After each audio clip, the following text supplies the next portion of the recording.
Extremely sorry to disappoint. అంటే ఇప్పుడు ఏదో ఉనికిపోతున్నాను, మంచం కింద కూర్చొని ఏడుస్తున్నాను అని అందరూ what ever the media speculating, వాళ్ళందరికీ చిన్న డిసప్పాయింట్మెంట్గా ఉండొచ్చు వీడియో. ఇక్కడ పాయింట్ ఏంటంటే, I just want explain the whole concept. ఇప్పుడు నేను ఆల్మోస్ట్ ఒక 1 year బ్యాక్ ఏదో ట్వీట్స్ పెట్టాను అనే ఎలిగేషన్. ఆ ట్వీట్స్ ఎవరో మనోభావాలు దెబ్బతిన్నాయి. ఇక్కడ విచిత్రం ఏంటంటే 1 year బ్యాక్ పెట్టిన ట్వీట్స్ 4 డిఫరెంట్ ప్లేసెస్లో 4 డిఫరెంట్ జ్యూరిస్డిక్షన్స్లో 4కి ఒకే 3-4 రోజుల వ్యవధిలో వాళ్ళ మనోభావాలు దెబ్బతిన్నాయి. వాళ్ళు ఆ పరంగా కంప్లైంట్ ఇవ్వడం, కేసులు పెట్టడం జరిగింది. ఇక్కడ పాయింట్ 1, ఎవరి మీద అయితే నేను పెట్టానని వాళ్ళు చెప్తున్నారో వాళ్ళకి లేదు, ఎవరో థర్డ్ పార్టీ, అసలు సంబంధం లేనివాడు.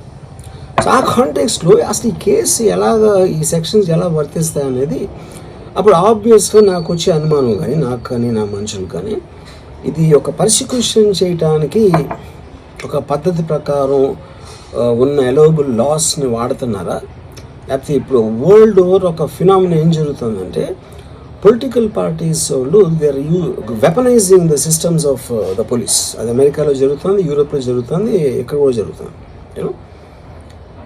అప్పుడు నేను ఏ ఒక్క వ్యక్తిని, ఒక పోలీస్ ఆఫీసర్ని కానీ, ఒక పొలిటికల్ పర్సన్ కానీ నేను బ్లేమ్ చేయట్లా. I think it happens in a certain ఒక ఏమంటారు దాన్ని, ఒక వే.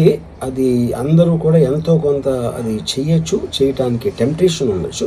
But eventually there is the law of the land which will take the final call. So అది that I completely agree, believe in that and I abide by that as a citizen. So ఇప్పుడు ఇక్కడ జరిగింది ఏంటి, నాకు ఒక notice వచ్చింది, నేను ఒక రిప్లై ఇచ్చాను, ఫలానా చోట ఫలానా తారీఖు నేను వస్తాను. అప్పటికి నాకు జరుగుతున్న పని ఒక ఆన్గోయింగ్ స్కెడ్యూల్ ఉంది కాబట్టి, నాకు ఫిల్మ్ వర్క్ ఉంది కాబట్టి అవ్వలేదు. అండ్ ఇట్ ఈస్ వేరే ప్రొడ్యూసర్కి చేస్తాను, ఆ ప్రొడ్యూసర్కి నష్టం వస్తుంది కాబట్టి నేను మళ్ళీ టైం అడిగాను.